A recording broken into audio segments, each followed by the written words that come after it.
Bonjour tout le monde et bienvenue dans Découvre Bitcoin, je suis Roxy et vous avez pris part du coup au chapitre 10 de notre formation sur Umbrel, chapitre 10 dédié du coup à la gestion des canaux Lightning Network.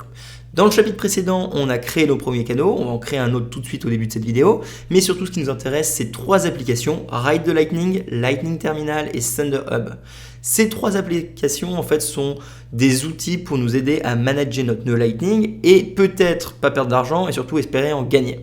Donc vous devez comprendre qu'il y a pas mal de choses à voir dans cette vidéo. On va voir les frais fixes, frais variables. On va voir comment rebalancer notre liquidité avec des loops.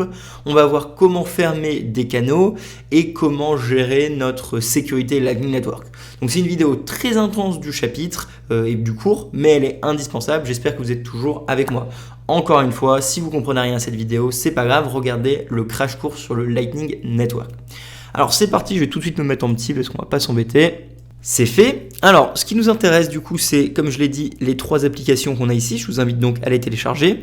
Pour toutes les applications, le mot de passe par défaut, c'est Money Printer Go Brr. Vous pouvez le trouver en haut à droite, ça peut être utile. Donc, ce qu'on va faire, c'est qu'on va tout de suite utiliser Thunder Hub. Alors, je le rappelle, dans la vidéo précédente, on a vu comment ouvrir des canaux en utilisant l'interface de Umbrel. Et donc, forcément, il vous faut des bitcoins, encore une fois, sur votre portefeuille classique. On ne va pas repartir là-dedans. Donc, on va aller directement dans les applications. On va commencer par Thunder Hub. Après, je vais vous parler de Lightning Terminal pour faire un loop. Et on va finir sur Ride the Lightning pour tout ce qui est frais, gestion, statistiques. Donc, on ouvre Thunder Hub. Ils vont nous demander un mot de passe qu'on met. C'est Money Printer Go Brr, encore une fois. Thunder Hub, je l'ai très rapidement couvert dans le chapitre précédent, mais on va essayer de tarder un petit peu plus. Donc l'interface est très très bien, vous pouvez voir ici votre liquidité. Donc j'ai 7 500 000 Satoshi sur mes différents portefeuilles, donc Channel Lightning, excusez-moi. Et sur le portefeuille Bitcoin, j'ai 3 millions de Satoshi, donc je vais pouvoir ouvrir des channels. Il y a la date, on voit qu'on est 100% synchronisé. Ici, on pourrait envoyer en utilisant le Lightning Network, du coup. Alors, KeySend, c'est des invoices, donc des façons de payer ou de recevoir différentes que ceux classiques. Je ne vais pas aller dans les détails du KeySend. Si vous voulez, c'est Fanny qui en parle dans le chapitre 11 de sa formation. On va dire le montant, on va choisir les frais maximum qu'on est prêt à payer avec Lightning Network. Encore une fois, donc 10 Satoshi, c'est absolument rien du tout. Donc on ne va pas trop chipoter pour 10 Satoshi. Et le nombre maximum du coup de up qu'on va faire quand on envoie. Donc vous le savez, dans Lightning, si on n'est pas connecté, on doit passer par des intermédiaires. C'est ce qu'on va voir aujourd'hui. Donc ça, c'est le nombre maximum que vous voulez décider. Et on pourrait même décider par qui on envoie dès le début notre paiement. Et donc ce serait là. Évidemment, on a la technique pour recevoir. Et donc là, Send and Receive, c'est sur le portefeuille Bitcoin classique, vu que ça fait les deux. Encore une fois, vous avez votre adresse. Pour ouvrir un channel, ce serait ici. Du coup, ensuite, on a nos pairs, comme d'habitude, avec qui on est connecté. Ce qui peut être intéressant, c'est de voir qu'il y a des nouvelles personnes qui se sont connectées avec moi depuis donc, la vidéo qui est sortie avant-hier. Donc, c'est sympa, on est quasiment en même temps. Donc, dans notre channel, on a toujours les mêmes channels. On le voit ici, on a le crypto économique qui a été validé. Je l'avais fait dans la vidéo précédente.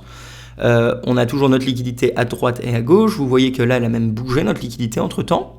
On a donc des nouvelles personnes, ici 250 000 Satoshi et ici 100 000 Satoshi. Donc merci à vous de vous être connecté avec moi. Vous voyez désormais que votre liquidité est à droite parce que donc je peux recevoir ça mais je ne peux rien vous envoyer. Et de votre côté, vous l'aurez de l'autre côté. Forcément, vous pouvez m'envoyer mais pas recevoir parce que ce n'est pas balancé.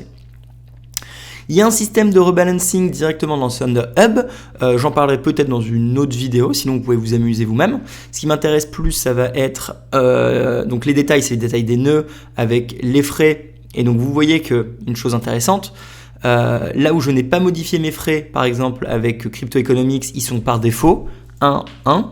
Pareil pour les nouvelles personnes parce que vous ne saviez pas qu'il fallait modifier vos frais vu que je le dis dans cette vidéo. 1, 1. Et par contre les autres ça a été modifié 150, 50 en fonction des différentes personnes, 100, 0.5. Donc on va parler de ça un petit peu après dans la vidéo.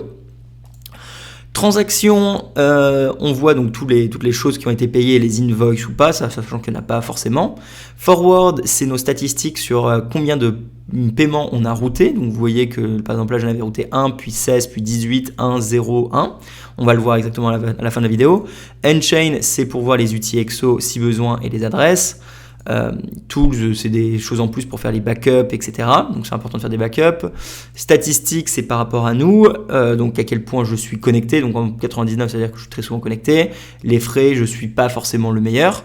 Et score, le boss score, ça permet de classifier les nœuds par rapport à une sorte de logique de score entre la liquidité, la disponibilité, la connexion des canaux, le rebalancing, etc. Et donc vous cherchez à être souvent connecté à des nœuds qui ont un très très bon score boss.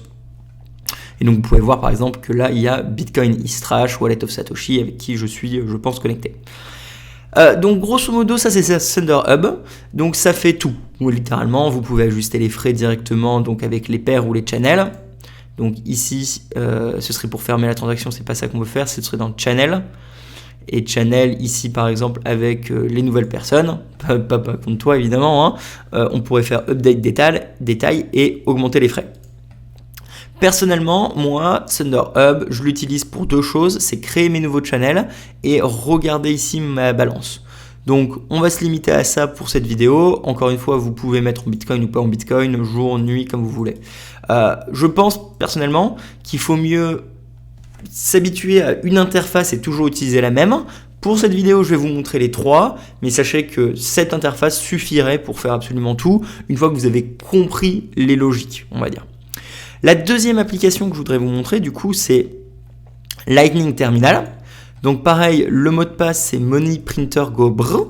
Si vous n'avez pas envie de le copier-coller, enfin si vous n'avez pas envie de le taper, vous allez ici, Money Printer Go Brr. Vous faites coller et vous vous connectez. Il va y avoir un tutoriel, je ne vais pas m'amuser à vous faire le tutoriel, vous pouvez le lire une fois que vous êtes au calme, même si c'est en anglais. Donc on a mon nœud classique, hein, on voit la balance, Lightning On-Chain, je ne vais pas vous le redire à chaque fois. Et donc là c'est mes canaux. La différence c'est qu'ils les ont inversés, donc là c'est ce que je peux recevoir, ça c'est ce que je peux envoyer, avec la capacité maximum. Du coup Lightning Terminal est vraiment plus un outil pour rebalancer, on va dire, notre liquidité en faisant des loops. Alors, qu'est-ce que c'est un loop? Je vais utiliser Fanis, bonjour Fanis. Donc c'est la formation de Fanis et il l'explique très bien avec des infographies. Grosso modo, l'idée de nos canaux, vous le comprenez, c'est que la liquidité est d'un côté et pas de l'autre côté. Donc Alice peut envoyer à Suzy, mais Suzy ne peut pas envoyer à Alice. On voudrait peut-être changer ça, parce que si on a un marchand, on veut changer ça pour pouvoir recevoir de la liquidité. Et du coup, ce qu'on va faire grosso modo, c'est initialiser un loop, utiliser un serveur loop qui est un serveur externe. Ils vont récupérer de la liquidité et vous la renvoyer contre un frais. Du coup, le résultat final, ça fait que Alice a plus que la moitié de son côté, Suzy a récupéré la moitié de son côté, donc il y a toujours 2 millions de Satoshi vu que c'est logique. Par contre, qu'est-ce qui s'est passé? C'est que c'est le serveur loop qui a récupéré la liquidité et il vous l'a envoyé on-chain. Donc vous avez récupéré, on va dire, l'argent. Donc finalement, vous avez simplement payé des frais de service à un serveur loop pour déplacer votre liquidité d'un côté du canal à l'autre. Donc c'est littéralement ce qu'on va faire tout de suite. Du coup, on va exécuter un loop. Donc ce qu'on va faire, c'est simplement appuyer sur loop. On va choisir quel canal on a envie de loop. En l'occurrence, pour cette vidéo, moi je vais simplement faire BTC Session parce que je sais que ça marche. Des fois, ça peut ne pas marcher parce que, comme vous le comprenez, il faut envoyer la liquidité. Si jamais vous n'êtes pas connecté, ça peut potentiellement ne pas marcher. Donc, bon, des fois, tu essaies, tu remets, un loop, ça prend un peu de temps. Enfin, il y a des gens qui vont dire que c'est pas la meilleure des solutions. C'est une solution que je vous montre. De toute façon, c'est encore du test, hein, Lightning, vous le savez. Donc, on va faire loop out, minimum 250 000. Donc voilà, c'est pour ça que je disais qu'il ne faut pas mettre des canaux trop petits. Et surtout si vous voulez faire vraiment un nœud de routage et utiliser des services un peu plus poussés comme Loop. Il y aura sûrement dans l'avenir des services qui permettent moins. Il y a peut-être d'autres alternatives que je vais vous montrer en vidéo plus tard. Pour l'instant, moi j'utilise principalement celle-ci parce que c'est celle que je connais le mieux, on va dire. Donc on fait loop out. On va choisir le montant qu'on veut loop out. En l'occurrence, je sais que lui, à chaque fois que je suis connecté avec lui, il renvoie la liquidité à fond de l'autre côté. Donc je vais mettre un montant un peu plus important que d'habitude. Donc par exemple 700 000. On a les frais, 0,27%, ça fait 1800 Satoshi de frais que je vais payer, 1800 Satoshi, c'est littéralement quasiment $1. Donc je vais payer $1, bon bah pour la vidéo, ok, pas de souci, et pour donc théoriquement après avoir un truc balancé, pourquoi pas, sachant que je ne vais pas récupérer autant en frais de routage, donc c'est clairement de la perte sèche pour le moment. On fait submit. Et le looping va être initialisé. Alors celui-là, il est en stand depuis tout le temps. Un jour, il va disparaître quand les HTML termineront. Donc c'est savoir quand le timelock sera détruit, on va dire, sera expiré. Donc un timelock, c'est un contrat, enfin c'est une clause dans les transactions Bitcoin qui disent qu'au bout d'un certain temps, ils expirent. Bon, bah le jour où ça terminera, j'aurai ce truc en moins, mais pour l'instant, je l'ai. Donc il est initialisé. Au bout d'un moment, ça va être validé on-chain, parce que du coup, il y a des transactions off-chain, et la liquidité, vous allez le voir, en fait, va partir de là vers là, donc de mon côté vers son côté, sachant qu'encore une fois, c'est inversé.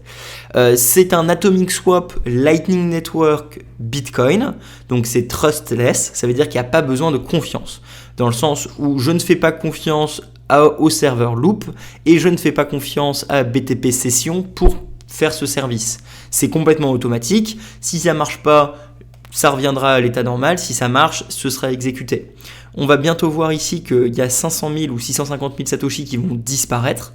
C'est complètement normal. Donc 690 000 Satoshi qui vont disparaître, c'est normal, vu qu'ils vont quitter le Lightning Network pour être remis ailleurs.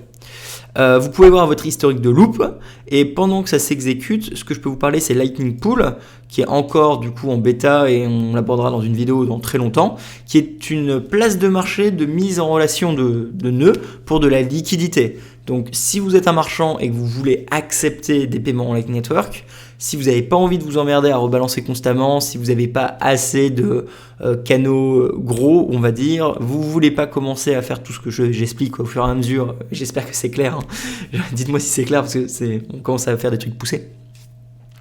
Donc si vous ne voulez pas vous embêter à faire tout ce que je fais, il y a des marketplaces qui vont vous permettre de donc ou mettre votre liquidité en vente, ou en prêt, ou récupérer de la liquidité. Desire Inbound Liquidity, Bit Premium, etc. Donc en fait, vous allez offrir ou vendre de la liquidité, tout comme sur une place de marché, vous allez acheter ou vendre des bitcoins, ben là vous allez faire pareil pour de la liquidité, ce qui va permettre du coup aux gens de potentiellement passer par vous.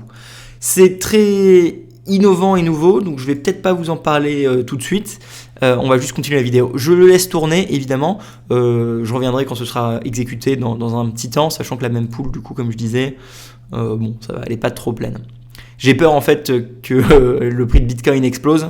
Voici le prix de Bitcoin, et en fait, donc comme je dis, j'ai peur qu'il explose parce que du coup, si on franchit, on va dire, le all-time high, alors c'est pas du trading, c'est juste pas information par rapport à vous et comment vous devez gérer également Bitcoin. C'est important quand même qu'on parle de prix, et on va parler de prix dans d'autres formations dans le futur, ou plutôt de finance. En fait, le problème, c'est que si jamais on casse ça, bon, c'est pas vraiment un problème, mais si jamais on casse vers le haut ou on n'arrive pas à tenir et on casse vers le bas, parce que grosso modo, le prix va toujours à droite, mais on a deux choix, c'est où ça fait ça, ou ça fait ça, bon, ou ça fait n'importe quoi au milieu, on s'en fout en fait. Mais grosso modo, le jour où ça va se remettre à bouger de façon, on va dire, importante, donc quand on va quitter cette zone, il risque d'y avoir beaucoup de transactions on-chain, ce qui va se ressentir sur la même pool, et du coup qui va affecter mes contrats Lightning Network pour rebalancer ou pour créer des nouveaux channels. Donc, en fonction de la même pool, je vais faire des actions plus ou moins intéressantes sur le Lightning Network, parce que simplement les frais vont exploser ou pas. Et l'utilisation de Bitcoin est indirectement liée au prix, parce que de plus le prix bouge, de plus les gens doivent faire des transactions. Bref, c'était la pause prix. Maintenant, j'ai envie de vous montrer du coup la troisième application de Bitcoin, enfin d'un gestionnaire de nœuds Lightning, qui est Ride the Lightning. Et n'oubliez pas de liker, vous abonner si vous êtes toujours là, ça fait toujours plaisir, un petit pouce, un commentaire.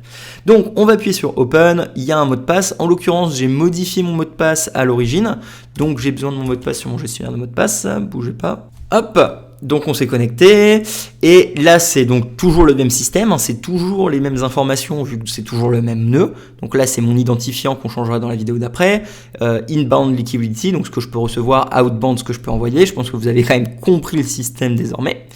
Et là où ça m'intéresse, c'est que je trouve personnellement que Ride the Lightning est un peu plus clair pour tout ce qui est gestion statistique. Donc là on a nos nœuds avec qui on est connecté. On a les transactions qui ont été routées, les tentatives, etc. On a le routage, donc où est passée la liquidité. Et là, je vais reprendre la formation de Fanny pour vous montrer. Donc, vous comprenez bien et ça peut peut-être paraître charabia, mais on va se tenir, que la liquidité part vers une personne, puis vers une autre, puis vers une autre. Donc moi, étant un nœud de routage, comme par exemple je pourrais être Suzy 2, finalement quand je fais un routage, c'est entre Suzy 1 et Bob. Et du coup, c'est ce qu'on peut voir ici, inbound BTP session, celui avec qui on vient de faire le loop, outbound Bitcoin is trash, celui où je vous ai montré que dans la boss list, il est tout en haut. Inbound 200 000 Satoshi, outbound 212 000 Satoshi. Donc pour revenir à l'exemple de Fanis, ici, ce chiffre c'est 12 114 et donc ce chiffre-là c'est 12 112. Et du coup, Suzy 2 qui est moi, j'ai récupéré 2 Satoshi de frais. Et c'est comme ça que je vous explique en fait qu'on peut devenir un jour peut-être rentable et donc gagner de l'épargne. C'est ici, vous le voyez, j'ai récupéré 2,005 Satoshi de frais. Ce qui nous donne 2,0... on peut même pas faire les virgules. Bon, 2, ça fait quoi? 0,0013 centimes, plus derrière du coup 0,0014 Satoshi, donc grosso modo peanuts, mais 0,0013, donc c'est même pas un centime. Donc ça c'est parce que c'était un petit routage. Ici, j'avais un routage un peu plus conséquent du coup de 500 000 Satoshi. J'ai touché 74,972 Satoshi de frais, ce qui est toujours absolument pas grand chose, mais donc on va mettre 75. C'est 0,05 centimes. Il n'y a pas de petite économie, ma maman elle me dit. Et bah voilà, donc c'est l'idée. Là, on va parler de frais, et c'est important que vous compreniez les frais parce que j'ai fait certaines erreurs au début. Et vous allez le voir en fait si je vous montre simplement ce graphe de reporting, où vous allez voir que du coup, depuis le début, donc depuis le 14 octobre, vu que je reprends la formation avec vous, je pense que c'est important qu'on fasse les vidéos quasiment en même temps, comme ça c'est plus fun pour tout le monde. Évidemment, si vous regardez cette vidéo dans très longtemps sur Teachable, abonnez-vous au YouTube, à la newsletter, vous aurez les vidéos au fur et à mesure qui sortent avec du coup les actualités de marché. Enfin, actualité de marché, c'est un grand mot. Bref, on a routé et donc j'ai récupéré 124 Satoshi. 124, ça fait combien? 0,76, donc bientôt quasiment 1 euro de Satoshi. Non, bientôt 10 centimes, excusez-moi, bientôt 10 centimes. Donc on n'est pas encore à 1 euro, donc vous voyez que mon loop n'est pas du tout rentabilisé. Hein.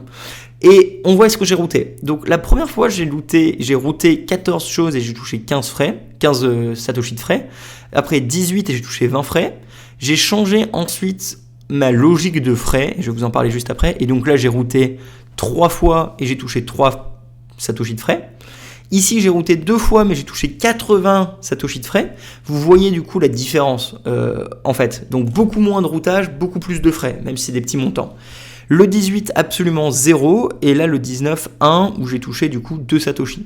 Et à chaque fois, on voit donc la capacité, combien est-ce que j'ai touché. Je vous parle de ça du coup parce que ici, dans le routage, c'est ce qu'on voit exactement. Et ce qui m'intéresse du coup désormais, c'est les frais. Alors, je vais vous parler des frais, et pour vous parler des frais, du coup, je vais prendre 2 exemples de Fanis. La première, c'est celle-ci. Donc, je vous invite vraiment à faire sa formation, parce qu'encore une fois, elle dure 1 heure sur le site internet. Je vous ai fait des quiz et des résumés sur tous les chapitres désormais. Donc, c'est plutôt stylé. Quand on veut router, quand on veut envoyer un paiement, il y a plusieurs routes. C'est ce que je vous ai expliqué pendant le crash course. Et donc là, si on prend son exemple, ce qui va se passer, c'est que Alice, pour envoyer de l'argent à Bob, elle va passer par des intermédiaires, en l'occurrence 1, 2, puis on ne sait pas qui, jusqu'à atteindre Bob. Et la question, c'est quelle est la route la plus optimisée et la moins chère. Donc, il y a potentiellement plusieurs routes qui sont ici. Alice 1, 2, 3, Bob. Alice 1, 2, 4, 5, Bob. Alice 1, 2, 5, Bob. Il s'avère que comme Alice décide d'envoyer 330 000 Satoshi, ouais, dans l'exemple c'est ça. Non, elle veut envoyer 100 000 Satoshi à Bob. Ouais, 100 000 Satoshi à Bob. Il y a des routes qui ne sont simplement pas possibles. Attends, il faut que je fasse pause, sinon un jour ça va bouger. Ça c'est Fanis, bonjour Fanis. Il y a des routes qui ne sont pas possibles, parce que regardez, ici si elle fait Alice à 1, 250 de son côté, c'est possible, très bien. 300, ici c'est possible. Par contre, si elle veut passer par le numéro 3, elle ne peut pas, parce qu'il n'y a que 50 de liquidité de son côté. Donc en fait, le 3 sort de l'équation complètement. Sauf qu'elle ne le sait pas forcément, Alice, au début, c'est plus compliqué, mais vous comprenez l'idée. Donc les routes, ça va être passé par 4, vu que là, il y a assez, ou 5, mais finalement 5, il n'y a pas non plus 100 000, donc elle ne peut pas. Donc la seule route possible, c'est Alice, 1, 2, 4, 5, Bob. Si jamais il y avait plus de liquidité, ce serait peut-être plus rapide de passer là. Donc le premier facteur pour décider sa route, et encore une fois, je fais un résumé très rapide de la vidéo de tennis, c'est la liquidité potentielle et donc lequel est réaliste. La deuxième chose, c'est donc les frais. Et les frais, il en parle ici. Et c'est là où je vais vous expliquer qu'en fait, dans Lightning Network, il y a 2 types de frais. Alors, je vais simplement prendre son graphe parce que j'ai pas envie de faire du montage. Vous comprenez que c'est un peu chiant de faire du montage des fois. Il y a donc 2 types de frais. Les frais fixes et les frais variables. Et à chaque fois, il y a des frais dans un sens ou dans l'autre. Donc, Alice envoie à Bob, c'est les frais que Alice a décidé pour router cette transaction. Bob, parce que je l'appelais Bob, envoie à Alice, c'est les frais que Bob a choisis. Nos frais de base, grosso modo, c'est combien vous allez payer pour envoyer l'argent ci ou ci. C'est des frais fixes, 1 Satoshi, 100 Satoshi, choisissez ce que vous voulez. Dans tous les cas, les gens vont payer ça, point barre. Le deuxième frais, c'est un frais variable du montant qui est routé. Et du coup, ça, c'est vous qui le décidez. Et il faut faire attention, c'est là l'erreur que j'ai fait, c'est en millième de Satoshi. On avance un peu dans cette vidéo, je vais vous montrer l'exemple concret. C'est cette page. Je vous invite vraiment à faire son cours, il expliquera mieux et surtout de faire pause. En fonction des frais du coup qu'ils ont décidé, il y aura donc des montants. Donc ici, pour faire simple, l'exemple du milieu, ces frais, c'est 0 fixe, par contre 200 en variable. Et là, les frais, c'est 1 et 1. Donc, finalement, les frais ici vont être 100% variables.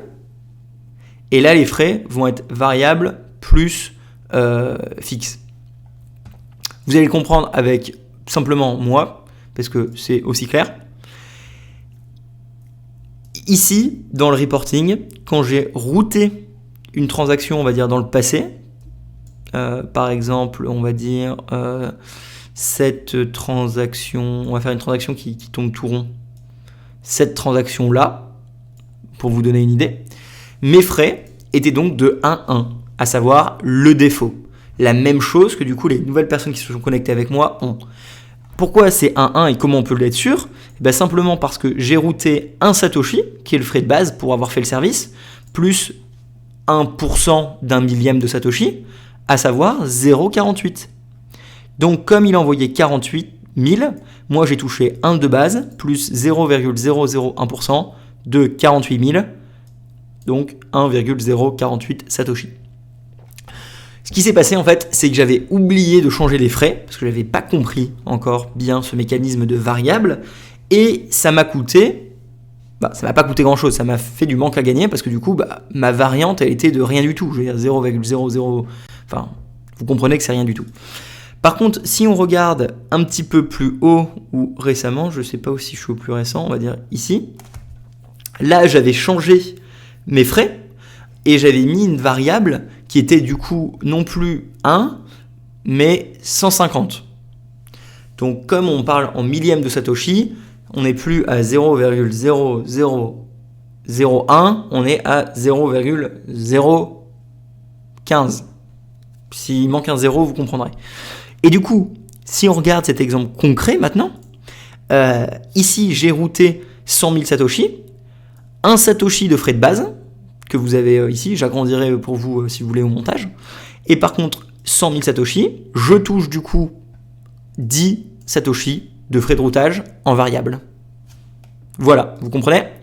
Du coup, quand on voit ce qui a été envoyé, on voit que moi j'ai reçu 100 024 Satoshi et j'ai rerouté 100 013 Satoshi.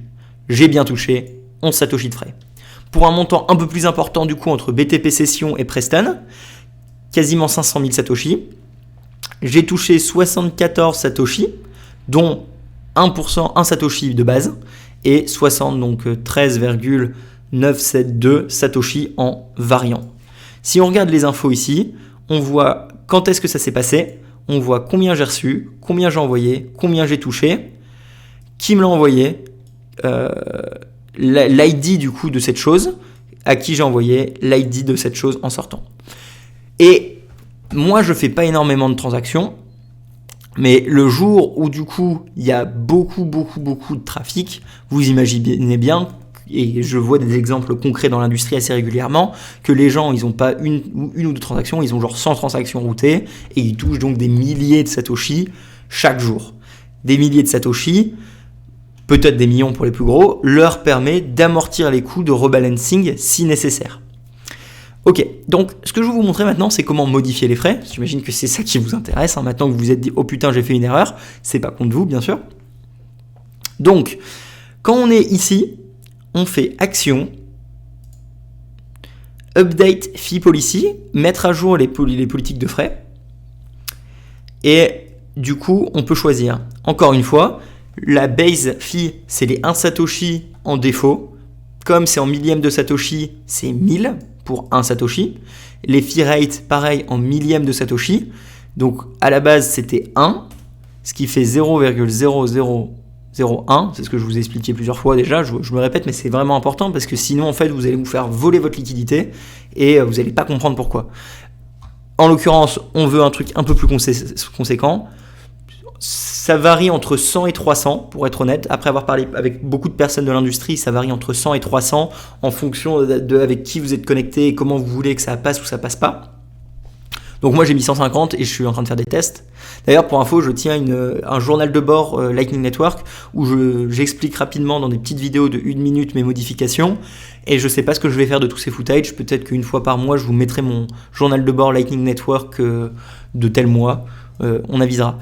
Donc 150, 0.0015 et je valide. Les time locks, franchement, j'ai pas encore très bien compris à quoi ça sert. Je les laisse toujours en défaut. Si un jour il faut changer, je vous expliquerai. Sinon, peut-être que quelqu'un dans la description pourrait dire si c'est important de les changer.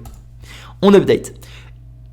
On va aller dans mon deuxième channel. Là, on voit les nouvelles personnes qui se sont connectées avec moi. Merci beaucoup à vous. Hein. C'est super. Je suis très content que vous ayez fait l'effort d'essayer un autre routage.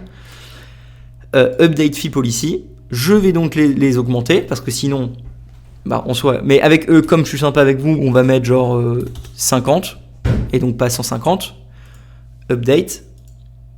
Alors pourquoi je mets 50 ? Encore une fois, c'est le genre de truc, je ne sais pas. J'expérimente avec vous, mais je me dis, mes viewers, on met 50, on avisera qu'est-ce qui se passera plus tard. Donc ça c'est fait. Et donc ça y est, maintenant en fait, quand vous allez passer par moi, ou comment du coup, moi je vais l'envoyer vers chez vous, ça coûtera, vous avez compris le système de frais, je ne vais pas me répéter. Ce qu'on pourrait faire par exemple, c'est qu'avec A5, où est A5 ? A5 est ici, comme A5 est très très gros, on pourrait très bien s'amuser à faire un système différent de liquidité, où avec A5 on met plus ou moins. Alors j'ai pas encore décidé exactement ce que je vais faire avec un 5, donc pour l'instant on va laisser comme ça, et puis un jour si je modifie ce sera sur le journal de bord que je mettrai une fois par semaine. Donc ça c'est pour les frais, j'espère que c'est assez clair. Si vous voulez modifier les frais ici, il y a eu un pimpon, c'est pour ça que je me suis tué. Pour modifier les frais ici, pareil, on fait update fee, donc avec Guys One je n'avais pas modifié mes frais, donc on va le faire ici également. Base fee 1 Satoshi, fee ratio, on peut monter, on va mettre 150, 0,0015. Minimum HTLC, c'est normal. Maximum HTLC, on peut en mettre beaucoup, c'est pas trop gênant. Minimum, du coup, on laisse tout en défaut. Les HTLC, Fanny s'en parle ici dans le chapitre 8. Pour vous montrer une idée, quand je vous dis que je vous ai tout fait beau, alors j'espère que ça marche. Yes, voilà, donc formation 100% gratuite, 12 questions plus 12 quiz. Vous avez le quiz, le résumé. Et je trouve que c'est à peu près clean comme page. Je suis plutôt content de moi-même. Et on va faire update channel, évidemment. Channel fee update. Et ce qui se passe, c'est que là, en fait, c'est communiqué au réseau. Donc tout le réseau sait que j'ai changé mes politiques de frais. Comme ça, s'ils veulent passer par moi, ils peuvent passer par moi. On va retourner ici, je ne sais pas si ça a été initialisé, ça n'a pas été initialisé. Je vous montrerai du coup dans la prochaine vidéo ce que ça a changé. Par contre, ce que je peux vous montrer, c'est que quand on va dans l'historique ici, il a été initialisé. Une autre façon de faire un loop, c'est directement là. On est dans le channel. On va ici, on va du coup avec BTP Session, option, circular rebalancing, c'est ce que je vous ai dit que j'expliquerai dans une autre vidéo, loop out. Choisir le montant qu'on veut loop out, donc moi j'avais mis 690 000, les confirmations swap, le système de frais. On estime la quote, donc on a une estimation des frais que ça va nous coûter. On va prépayer quelque chose pour, on va dire, valider, ou enfin c'est une sorte d'escroc. On fait next, next, et on valide. Ce qui est intéressant quand on fait ça, c'est qu'après on a une historique du loop qui est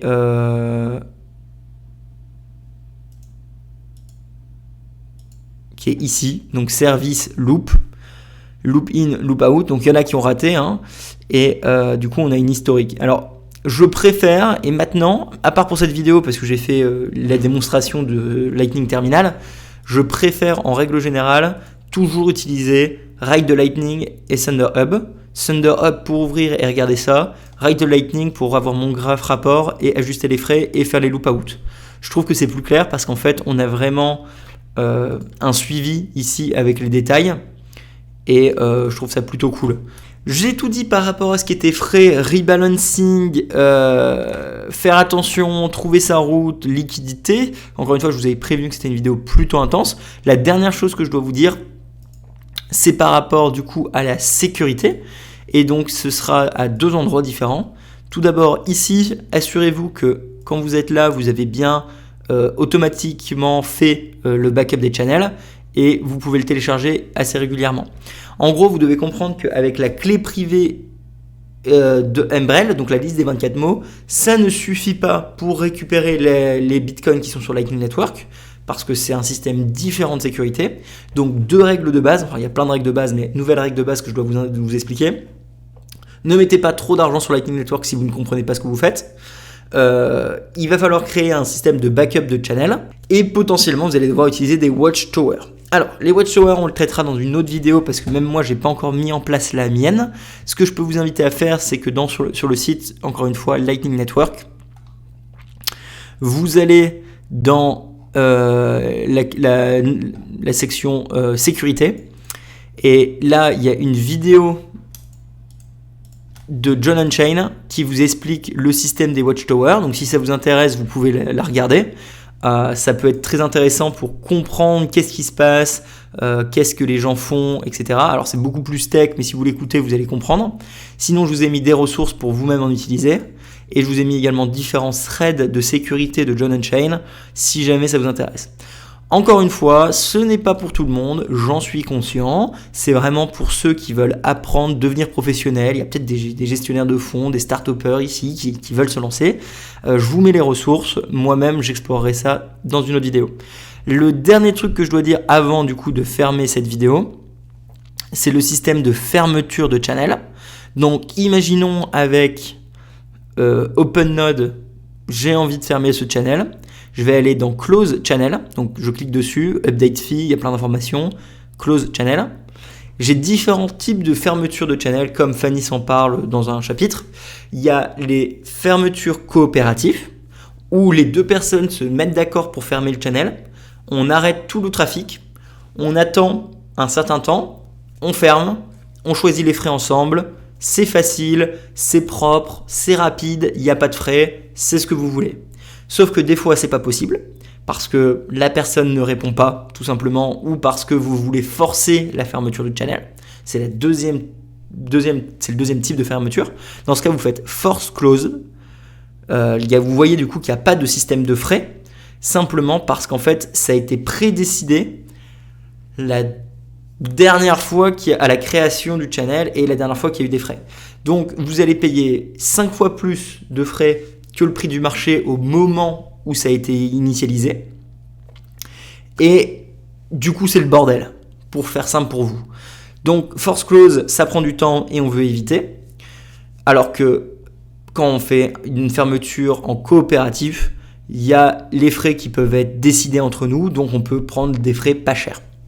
Le troisième type de fermeture, c'est quand on triche. Donc si jamais manuellement j'essayais par exemple de fermer le channel en disant un état précédent de l'état actuel, donc par exemple j'ai ouvert un channel de 1 million avec cette personne, j'ai envoyé 500 000, je close le channel en disant finalement j'ai 1 million de mon côté. Comment on peut garantir qu'il n'y a pas de triche ? C'est des systèmes un peu plus compliqués du coup de signature et de clés de révocation, etc.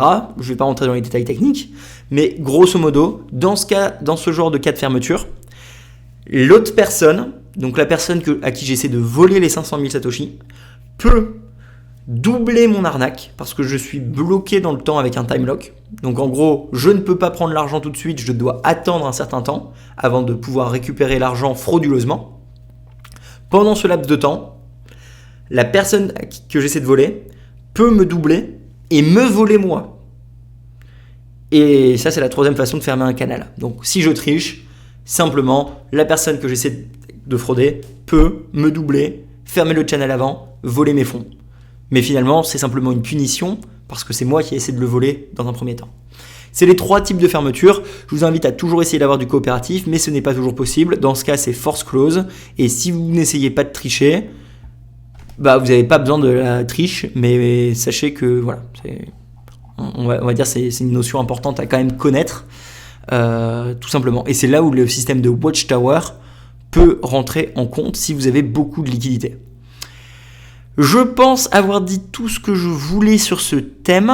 Encore une fois, voilà, je suis désolé, c'est un peu plus technique. Enfin, je suis pas désolé, si vous êtes là, c'est parce que vous avez envie.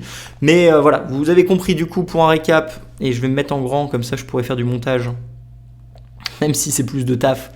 Vous avez compris, on a revu comment ouvrir un channel avec ThunderHub. On a vu comment changer les frais, quels frais mettre, comment ajuster les frais. Pourquoi est-ce que c'était important d'ajuster les frais ? On a vu comment ajuster les frais avec ThunderHub et Ride the Lightning. On a vu comment est-ce que le routage marchait et un exemple un peu plus concret de combien est-ce que moi j'ai routé, combien est-ce que j'ai touché en Satoshi, etc. On a vu comment faire un loop out. Dans une prochaine vidéo, une fois que je me serai amusé un petit peu plus avec, on va voir comment faire du rebalancing circulaire. Mais j'avoue que j'ai pas encore très bien compris comment ça marchait, c'est pour ça que j'en parle pas dans cette vidéo. Et on a vu du coup les 3 applications. On a vu la sécurité avec les Watchtower brièvement. Peut-être si John est OK, on fera une sorte de vidéo spécifique par rapport à ça dans le futur. Donc je pense qu'on a fait une bonne base là-dessus. La meilleure façon désormais d'aller plus loin, si jamais j'arrête de faire des vidéos un jour parce que j'en ai marre ou parce que vous allez plus vite que moi, c'est via le Discord des Gouv Bitcoin. Je pense qu'il est dans la description ou sinon il est sur mon site quelque part. On a une section spéciale Node Lightning Network. Là-bas, vous pouvez poser vos questions. C'est là-bas que vous pouvez aller plus loin avec nous. Deuxième chose, c'est sur Twitter directement. Vous connaissez le groupe des hodlers, vous allez là-bas. On va parler également dans l'entonnoir du Bitcoin tous les dimanches ou sur notre podcast, souvent du Lightning Network. Et après, mon site internet, la page Lightning Network qui sera mise à jour régulièrement avec des informations par rapport à ce thème. Cette vidéo a duré beaucoup plus longtemps que je pensais, mais au moins, j'ai pas besoin de la refaire et vous avez toutes les informations nécessaires. Je pense que c'est plutôt intéressant. Encore une fois, mettez pas tout votre argent dans Lightning Network. Ce n'est pas parce que vous le mettez que ça va être rentable. C'est pas parce que vous mettez plein de liquidités que ça va router. C'est beaucoup plus compliqué. Il va falloir faire des lignes de commande peut-être un jour. Il y a énormément d'outils qui vont se développer à travers le temps. C'est une vraie expérience. Je trouve ça cool. Ne soyez pas reckless. Vous pouvez perdre votre argent. Ceci n'est pas un conseil en investissement. Faites attention à la régulation, même si du coup vous êtes... En fait, quand on route, finalement, on est un petit peu comme un Visa. Enfin, on est comme Visa Mastercard, mais c'est pas vraiment on n'a pas le même service, on n'a pas le même statut. C'est encore flou dans la règle et la réglementation de l'État. Je veux dire, là, j'ai routé moins de 1 centime. Qu'est-ce que ça veut dire ? Est-ce que ça veut dire que je dois KYC tout le monde ? Enfin, ça n'a aucun sens, toutes ces questions. C'est des questions un peu plus philosophiques, éthiques, réglementaires qu'on doit se poser. Ce sera pour d'autres vidéos, évidemment, parce que sinon, on va jamais s'en sortir. Si vous êtes encore là, n'oubliez pas de liker, vous abonner, partager et vous abonner à la newsletter, ça peut aider. Regardez, je pense qu'on est en train de craquer. Du coup, je me permets de vous montrer, ça peut être fun. Si jamais on craque en direct, c'est plutôt cool. Bon, on n'a pas encore craqué, mais voilà. Enfin, sachez que quand on va dépasser cette zone, ça va être assez explosif sur les réseaux, ça va être plutôt fun. Ah non, vous voyez pas, excusez-moi. Hop. Voilà, donc je dis pas qu'on est en train de craquer, peut-être, peut-être pas, mais d'expérience de trader, ça paraît plutôt bon là, je ferai un long sur LN Market. LN Market qui est du coup une vidéo qu'on va faire très prochainement. Bah voilà, félicitations à toutes les personnes qui ont hodl, toutes les personnes qui ont racheté le dip, comme je vous ai plusieurs fois dit, sans conseil financier, de potentiellement faire. Bravo à toutes les personnes qui bah voilà, ont toujours cru en Bitcoin quand on était en bas. Personnellement, j'ai racheté en bas également, hein, comme je vous avais dit que je le ferais si jamais il y avait une opportunité. Clairement, l'opportunité est là. Donc pour toutes les personnes qui vous disent vous avez été chanceux, bah non, vous avez eu des convictions, vous avez travaillé votre sujet et vous avez appuyé sur le bouton quand les autres n'ont pas voulu s'y intéresser. Ça, c'est seulement pour ceux qui sont encore là. Merci à vous. Bisous tout le monde, je vous adore. À la prochaine. Salut! Grâce à Bitcoin, vous avez regagné de la souveraineté financière. Désormais, allez plus loin. Faites tourner votre nœud et devenez votre propre banque. Contribuez au réseau et arrêtez de faire confiance. Devenez Bitcoin.